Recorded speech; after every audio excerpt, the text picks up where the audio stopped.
En manchette aujourd'hui, la COVID force la députée ministre Caroline Proulx à s'isoler.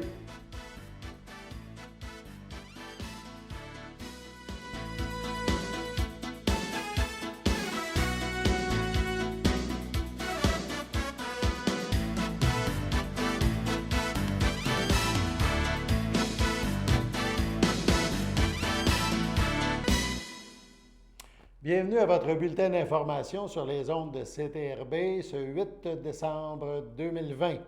Une nouvelle qui vient juste de tomber il y a quelques heures.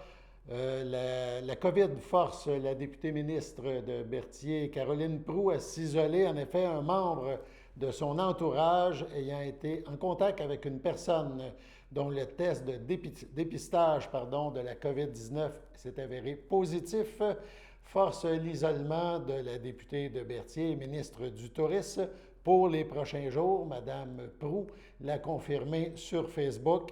Elle lance un message à la population, aux gens de son côté aussi, de continuer à prendre soin de vous et soin des autres en vous protégeant. Donc, Madame Proulx doit s'isoler pour quelque temps. La collecte de sang d'hier, fut un succès à Berthierville. On parle de 95 donneurs avec un objectif qui était fixé à 100. Le responsable, M. Éloi Pagé, se dit très satisfait du nombre de donneurs.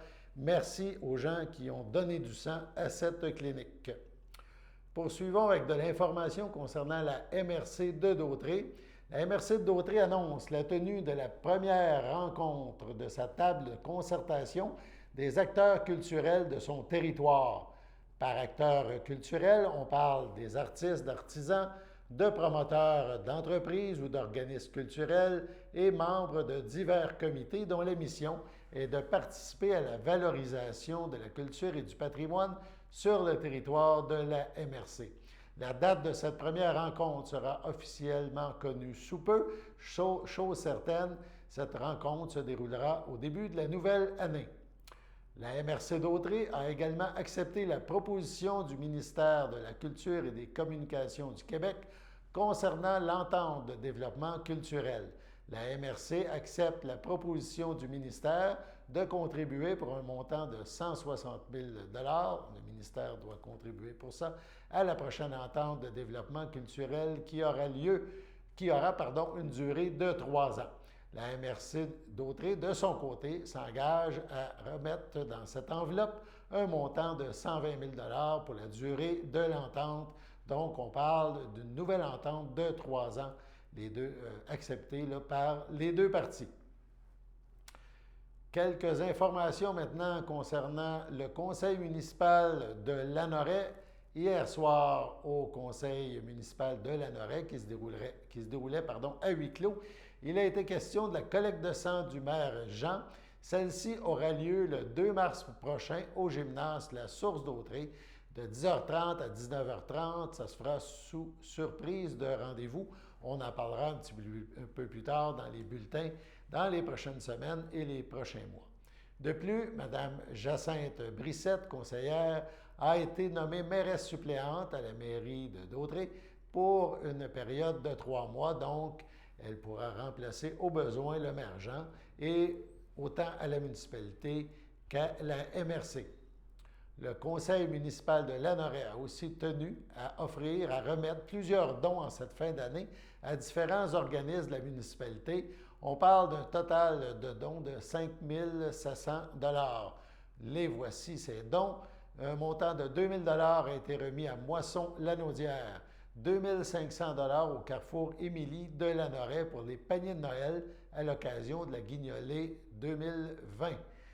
600 $ sera versé à l'Association des auxiliaires bénévoles du pavillon Alphonse Rondeau. Une somme de 350 $ ira à l'organisme au bord des mots pour le magasin scolaire Agir. Finalement, 250 $ sera remis à l'organisme Jeunesse vous écoute. C'était la nomenclature des dons émis par Lanoraie lors du conseil municipal de la dernière séance de fin d'année. Nouvelle concernant cette fois Berthierville, elle fait suite aussi au conseil municipal. On a appris que la ville de Berthierville proposera à ses citoyens, mais aussi aux commerces et aux industries, bref, aux gens qui vivent ou qui travaillent à Berthierville, un nouveau magazine écrit. Il s'appellera le Berthier Vivre et sera distribué sur une base trimestrielle. Nous écoutons à cet effet la mairesse de Berthierville, Mme Suzanne Nantel. OK, lors de l'Assemblée, il a été question d'un nouveau moyen de communication qui est un magazine que la Ville produira, un document écrit que les citoyens recevront. Fait que retrouvera-t-on dans ce Berthier Vivre et à quelle période les gens vont recevoir le document et le pourquoi aussi de cette nouveauté? Le conseil municipal était soucieux de s'assurer que l'information circule à travers tous les citoyens, tous les commerces, toutes les industries de la ville. Alors, en ce sens, nous avons initié cette revue qui va être distribuée sur une base trimestrielle, dont la première édition sortira pour le 22 décembre prochain. Et c'est une revue qui compile plusieurs rubriques. Alors, il y a toujours le mot de la mairesse, évidemment, et des rubriques d'actualité, des événements. On parle aussi des loisirs, de la culture, de nos règlements. Alors, ils vont être adaptés aux saisons et vont contenir une mine d'informations assez importante pour la population.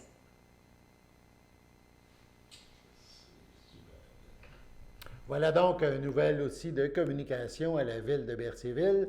On pourra lire et regarder ce magazine dans les prochains jours, d'ici la fin du mois de décembre, et ça se produira à quelques occasions durant l'année. Donc, les nouvelles de Berthierville, les messages que la municipalité veut faire passer seront identifiés, seront dévoilés dans ce nouveau magazine. Allons maintenant à la première pause. Je m'appelle André Jaudry, j'ai 57 ans et je suis préposée d'aide à la vie domestique depuis bientôt 8 ans. C'est très difficile de résumer en un seul mot ou une seule émotion tout ce que ça m'apporte parce que c'est riche de sens de toutes sortes de façons. Ce travail-là, pour moi, dans mon cas, ça m'a réconciliée avec le monde du travail parce que je ne pensais pas qu'on pouvait gagner notre vie en ayant ce sentiment-là, en étant si heureux d'aider, puis on se sent utile, puis on se sent attendu, puis on sent que, je sens que mon travail est important, pas juste pour ces personnes-là, mais pour la société aussi.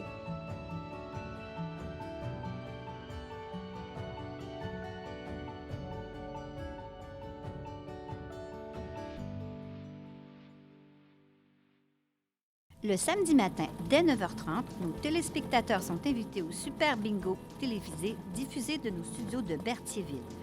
Depuis maintenant une vingtaine d'années, plusieurs adeptes de la télévision régionale se sont partagés un montant de 600 $ disponible chaque semaine lors de cette joute de bingo télévisé.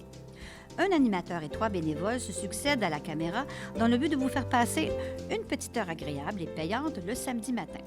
On peut se procurer les cartes de jeu chez les dépositaires autorisés participants, c'est-à-dire à Berthierville, le dépanneur Formule 1 rue Gilles Villeneuve, le marché IGA Extra sur la rue Gabrielle Brissette, le marché Métro rue Notre-Dame, la pharmacie Proxime rue Frontenac, le garage Pétroté sur la rue Gilles Villeneuve et à Saint-Ignace-de-Loyola, le marché Aldo rang Saint-Michel, le dépanneur Le Magasin Esso sur le chemin de la Traverse.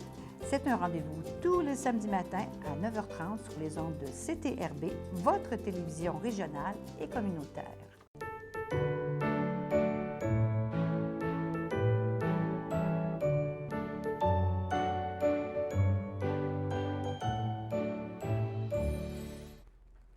Aujourd'hui, 8 décembre, un anniversaire à souligner, celui de Karine Gingras. Les membres de l'Association des personnes handicapées du secteur Berthier lui souhaitent bonne fête. Bonne fête, Karine.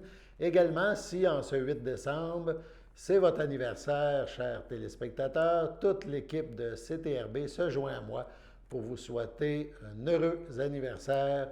Donc, bonne fête à ceux et celles qui célèbrent en ce 8 décembre. Poursuivons avec nos informations. Cette fois, une nouvelle qui concerne la rivière Bayonne.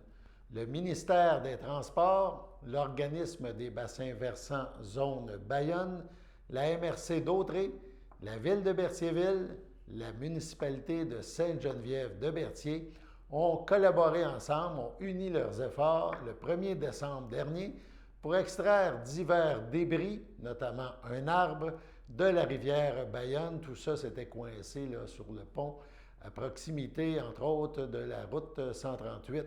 Une excavatrice amphibie, qu'on appelle aussi la grenouille, a même été utilisée pour venir à bout de cette embâcle qui regroupait là, des débris divers. Écoutons les explications de M. Gagnon de l'organisme Bassin Versant Zone Bayonne, l'une des entités participantes à cette opération. Bon, c'est ça. Donc, il y avait une embâcle là, au niveau de la rivière Bayonne et suite à des sensibilisations, vous avez réussi avec le ministère du Transport à faire enlever ça. Peux-tu nous en parler un petit peu? Avec plaisir. C'est ça, c'est que faire une mise en contexte sur le pilier principal du pont de la 138, qu'on appelle, si ma mémoire est bonne, le pont Joseph-Alfred Mousseau, je pense. Oui. Ce pont-là, la pile centrale, retient toujours des débris. Parce qu'une rivière, c'est dynamique en quelque part. Oui, il y a les périodes, les crues, il y a les inondations et tout ça, mais la rivière va toujours amener son lot de bois et de débris.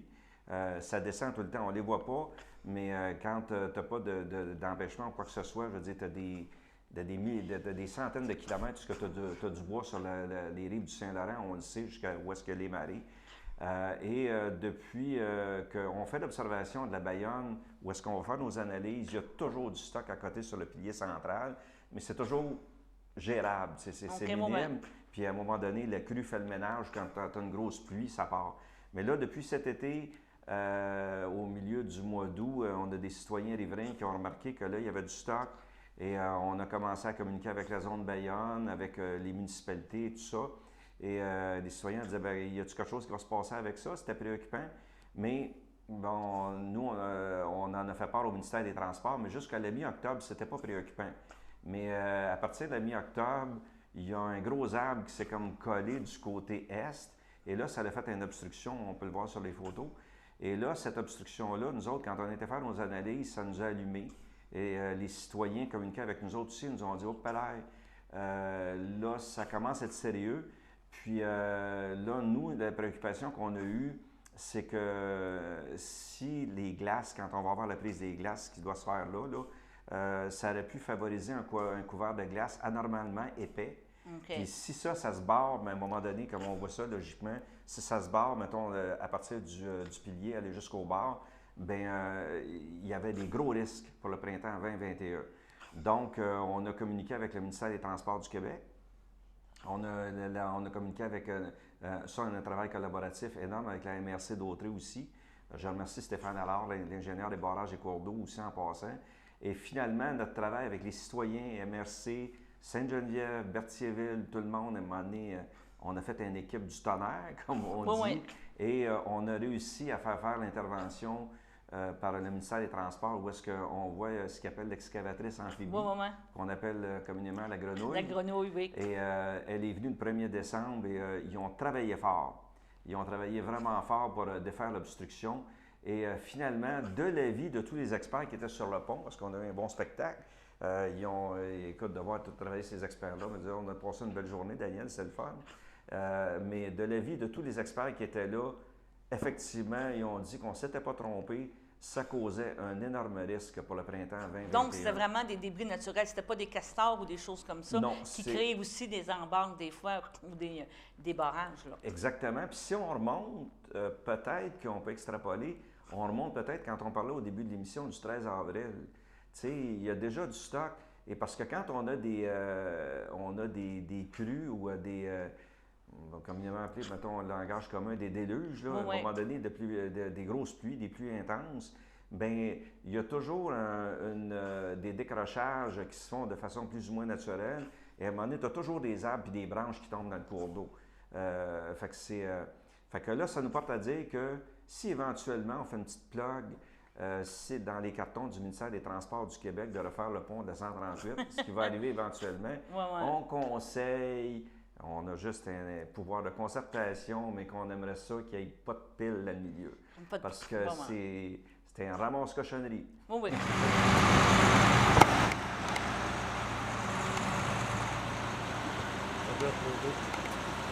Ça va? Ça va bien, vous? Hey, monsieur Plante. Hey, ça va faire une bonne affaire, ça. Oui, hein? Ça flotte pas plus que ça. Écoute, il est bien balancé. Fait que...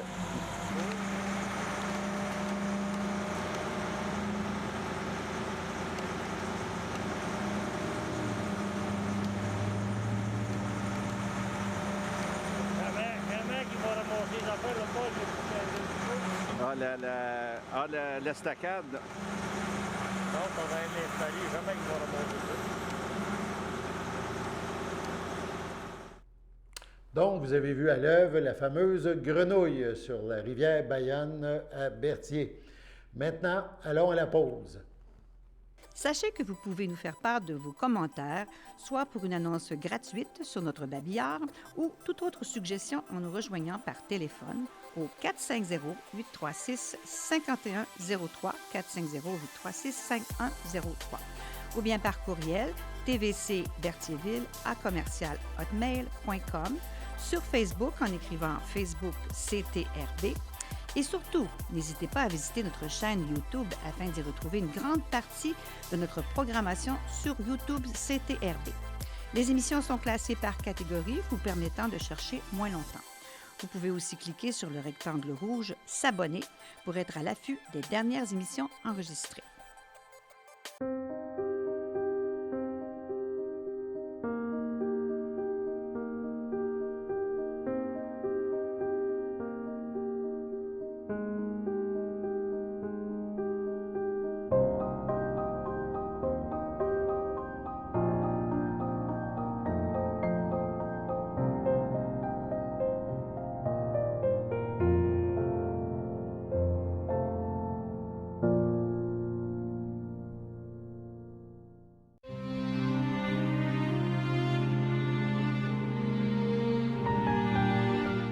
Au centre d'hébergement Château-le-Champlain, le 27 novembre, à l'âge de 88 ans, est décédée Mme Madeleine Bergeron, épouse de feu Laurent Chevalier demeurant à Saint-Ignace de Loyola.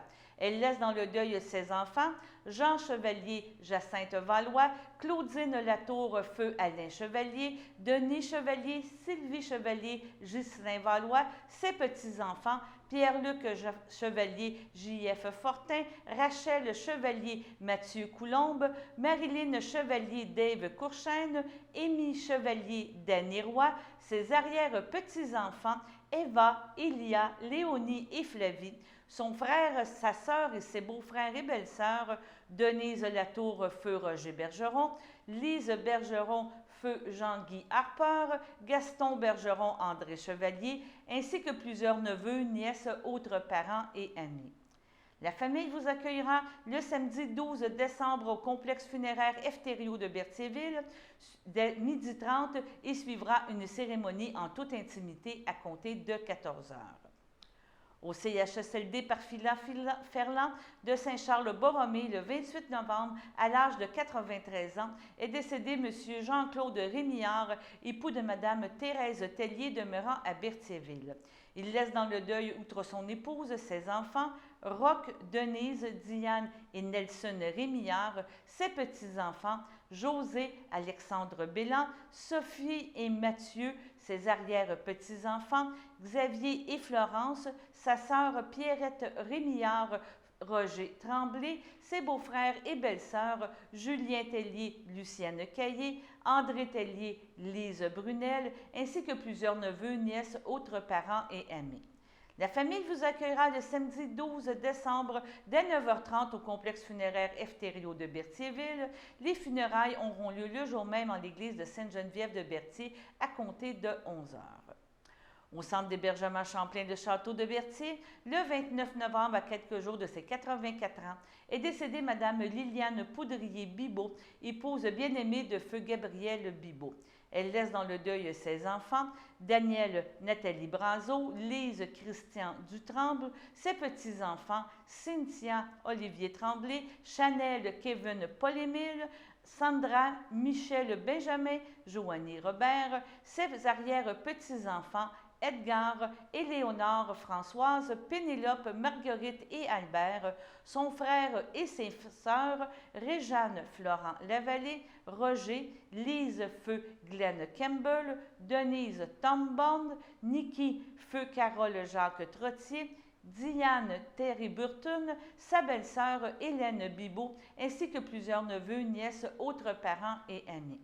Selon ses volontés, Mme Bibeau ne sera pas exposée. Toutefois, les dispositions seront prises à une date ultérieure.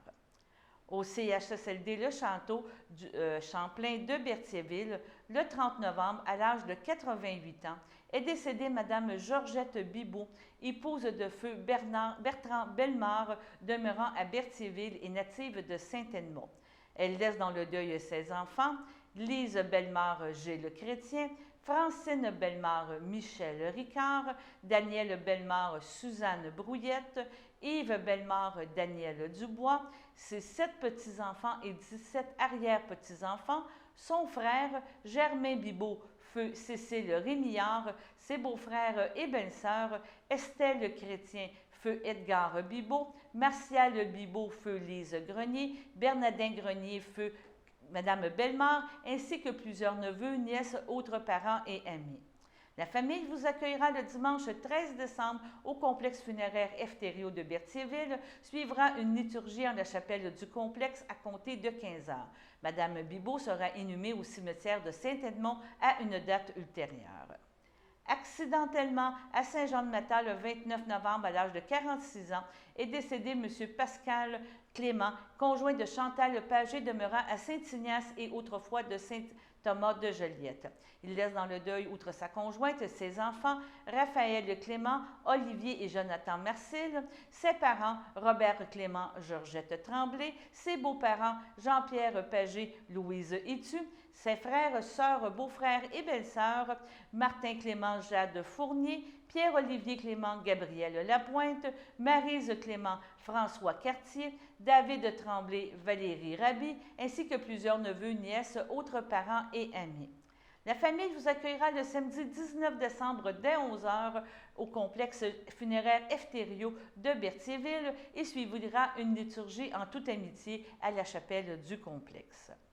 Au centre hospitalier de l'Anaudière de Saint-Charles-Borromée, le 1er décembre, à l'âge de 74 ans, est décédé M. Jocelyn Dionne, époux de Marguerite Bacon, demeurant à Berthierville. Il laisse dans le deuil, outre son épouse, ses beaux-frères et belles-sœurs, Jeanne d'Arc Bacon, Claude Moreau, Maurice Bacon, Manon Desrosiers, Madeleine Bacon, Nicole Bacon, François Bacon, Rénal Bacon, Monique Bacon, ainsi que plusieurs neveux, nièces, autres parents et amis. La famille vous accueillera le vendredi 11 décembre dès 19h en la chapelle du complexe funéraire Efterio de Berthierville. Suivra une liturgie en la chapelle du complexe à compter de 20h. Au nom de CTRB et de tous nos employés, nous souhaitons nos plus sincères sympathies aux familles éprouvées. Poursuivons avec une nouvelle du groupe d'entraide en toute amitié de Berthier. Julie, la coordonnatrice du groupe, nous parle du projet pilote Écolation qui permet d'offrir des collations de fruits et de légumes aux jeunes. On l'écoute. Bonjour Julie, coordonnatrice au groupe d'entraide en toute amitié, le GETA comme on dit maintenant avec les acronymes, et vous avez la chance de faire un projet pilote. Je trouve ça le fun parce que dans la région ici, on a besoin d'aide. C'est quand on est quand même reconnu pour une population qui est un peu plus défavorisée. Et vous avez un beau programme, un beau projet que vous avez partagé avec le ministère, c'est le ministère des C'est le ministère, dans le fond, de la Santé et des Services sociaux et l'Association québécoise de la garde scolaire. OK. Ouais. Donc, c'est en relation avec des collations, éco-collations à la polyvalente, il faut dire maintenant l'école Pierre de Lestage. Peux-tu nous en parler un petit peu? Oui, on est vraiment fiers de ce projet-là. C'est quelque chose qu'on a mis sur pied un petit peu à la dernière minute. On s'est fait approcher et tout. Donc, ça s'appelle Écollation et ça permet, dans le fond, d'offrir des collations de fruits et de légumes 5 journées par semaine aux étudiants qui vont à Pierre de Lestage. Donc, c'est un gros projet à l'organisme. On parle de plus de 700 collations par jour. Oui, parce que là, c'est offert à tous. C'est ça qu'on comprend. Oui, c'est ça. C'est offert à tous les élèves de Pierre de Lestage. Puis, dans le fond, l'objectif du projet, ça vise la réduction des inégalités sociales sur le plan de la santé dans une double perspective de promotion de saine alimentation et de développement durable. Et ça s'articule autour de la distribution de collations de fruits et de légumes aux élèves fréquentant les écoles primaires et secondaires de milieux défavorisés. C'est un projet pilote. On embarque dans la dernière année de ce projet-là. Présentement, il y a 11 écoles primaires et 4 écoles secondaires fréquentées par plus de 3700 élèves qui bénéficient là, de ce projet-là. Puis on parle d'un territoire qui couvre la Gaspésie, les îles de la Madeleine, l'Outaouais, le Saguenay, Lac-Saint-Jean, la Montérégie. Puis, cette année, s'ajoutait la capitale nationale et la Naudière. Ah, bien, c'est très bien. Parce qu'il faut comprendre que vous êtes déjà, on pourrait dire, dans le milieu des collations et tout, avec les petites écoles, comme on dirait, et tout. Et dans le fond, les jeunes qui partaient du 6e année, qui s'en allaient en secondaire 1, se retrouvaient comme dans le néant. Là. Il n'y avait plus rien. Il y avait comme plus de service. Il n'y avait plus de service, mais la pauvreté était là quand même aussi. L'accès aux bons produits, aux saines habitudes alimentaire tombait comme du jour au lendemain. Tu es au primaire, tu as de l'aide, tu as de l'appréciation, puis secondaire, bien, arrange-toi. C'est à peu près ça qu'on pourrait dire la réalité. Là. Je ne sais pas si je résume un petit peu simplement, mais c'est un petit peu ça. Mais avec ce service-là, vous continuez d'aider les jeunes, vous continuez de les favoriser, moi, je veux dire, même de les aider à être persévérants, de les aider à étudier, parce que si tu as l'estomac vide quand tu vas à l'école, ça ne t'aide pas. Hein, non, c'est ça. Puis c'est vraiment un beau projet qui a aussi des visées au niveau du gaspillage alimentaire, de faire les choses là, pour le développement durable, que ça soit écologique. Il y a même, dans une des phases du projet, là, un projet de compostage des résidus, mais on n'est vraiment pas rendu là. On va s'entendre. Mais c'est vraiment un très, très, très beau projet. Puis, c'est le fun d'être... Là, comment ça fonctionne? Vous recevez les produits, les fruits, les légumes au guettant, puis là, vous les préparez, puis à tous les jours, vous allez porter ça à la polyvalente? Oui, bien en fait, ce projet-là a permis l'embauche d'une ressource en cuisine. C'est la première fois qu'on a une personne qui n'est pas sur un programme d'employabilité au niveau de nos cuisines, donc on est vraiment contents. Puis effectivement, là, cette personne-là doit s'occuper là, de diviser là, pour les différentes classes les collations de fruits et de légumes. Généralement, on essaie de prévoir une collation qui est vraiment préparée, qui doit être comme coupée, exemple des carottes ou donc, vous arrivez après ça, c'est pas portionné pour chaque classe? C'est ça. C'est distribué dans chaque classe par la suite? Par la suite, nous, on les apporte, on va les livrer à Pierre de Lestage. Et par la suite, ce sont les étudiants qui s'occupent de récupérer leur bac de collation et de faire la distribution dans leur propre classe. C'est vraiment un projet en collaboration avec Pierre de Lestage, avec nous, puis avec Écollation. Donc, comment c'est perçu présentement? Est-ce que ça se passe bien? Est-ce que il n'y a pas beaucoup de pertes? Est-ce que vous apercevez que c'était un besoin qui était réel dans la polyvalente, puis que vous êtes fiers, là, dans le fond, de participer à ça? C'est un besoin qu'on croit réel, puis on est très fiers de pouvoir contribuer là, à mettre en place des choses qui font en sorte que les enfants ont tout ce qu'il faut pour bien apprendre à l'école, pour avoir la concentration, tout ça, de mettre des conditions gagnantes. Bien, je te comprends très bien. Terminons avec la météo.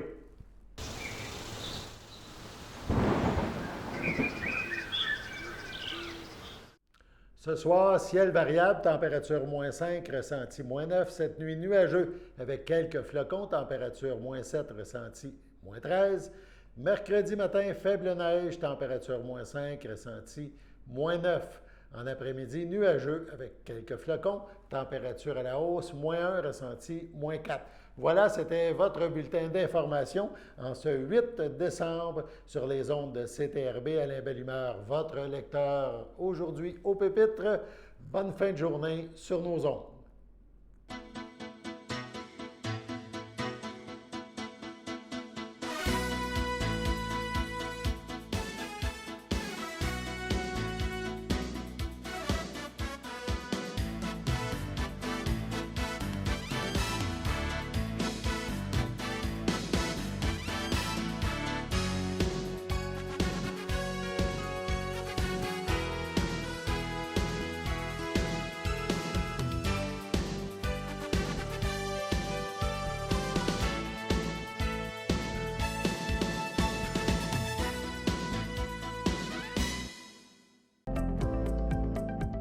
Les télévisions communautaires autonomes du Québec, ce sont les télévisions les plus importantes parce qu'elles sont proches de la communauté. On veut encourager des gens qui parlent de ce qui nous intéresse, mais aussi qui participent au développement local. Mais c'est fini le temps là, où on allait lire une affaire qui a été écrite avant hier au bout du monde. Non! Tu veux savoir ce qui se passe chez vous? Bien, ma télé préférée, c'est la télé autonome communautaire. C'est ici que ça se passe.